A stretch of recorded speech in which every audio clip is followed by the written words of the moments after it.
నమస్తే అండి. నా పేరు మురళీకృష్ణ, గుంటూరు నార్త్ డిఎస్పీ మంగళగిరి. మొన్న అంటే 19/12/2025 తేదీ మధ్యాహ్నం 1:30 సమయంలో మంగళగిరి టౌన్కి చెందినటువంటి ఒక స్త్రీ ఒక రిపోర్ట్ ఇచ్చింది.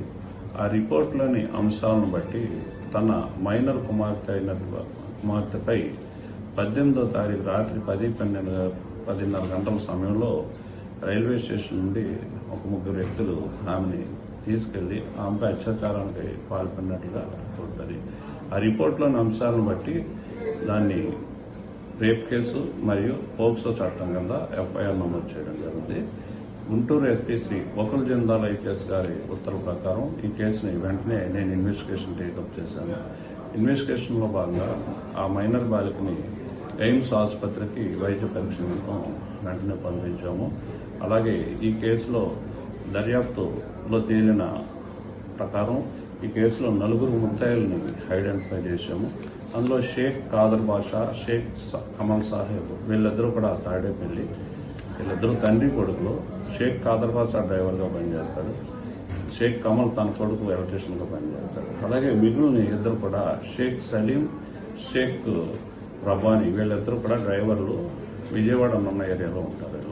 ఇందులో మొదట చెప్పినటువంటి కాదర్ బాషా, సలీం, రబ్బానీ వీళ్ళు ముగ్గురు కూడా 18వ తారీఖు నైట్ మంగళగిరి రైల్వే స్టేషన్లో తచ్చాడుతుంటారు డ్రైవర్లు వీళ్ళు.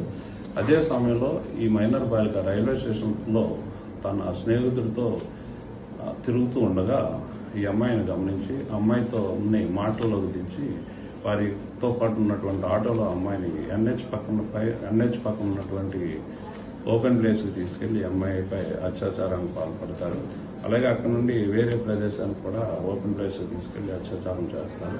అక్కడ నుండి కేఎల్ రావు నగర్ కాలనీ తాడేపల్లి ఈ షేక్ కాదర్ బాషా ఇంటికి తీసుకెళ్లి అమ్మాయితో అక్కడ శారీరకంగా కలుస్తాడు. అతను మాత్రమే కాకుండా అతని కొడుకు కూడా శారీరకంగా అమ్మాయితో కలిసేటట్టుగా ఎంకరేజ్ చేస్తాడు. ఈ 4 కూడా అరెస్ట్ చేశాము. వీరిని ఈరోజు సాయంత్రం రిమాండ్కి పంపిస్తున్నాము. అలాగే వీళ్ళ మీద హిస్టరీ షీట్స్ కూడా ఓపెన్ చేయడం జరుగుతుంది. ఇటువంటి సంఘటనలకు పాల్పడే బ్యాడ్ వాయిసెస్ ఉన్నటువంటి వారికి పోలీసు వారి హెచ్చరిక. పోక్సో చట్టం ప్రకారం కఠినమైన శిక్షలు ఉన్నాయి.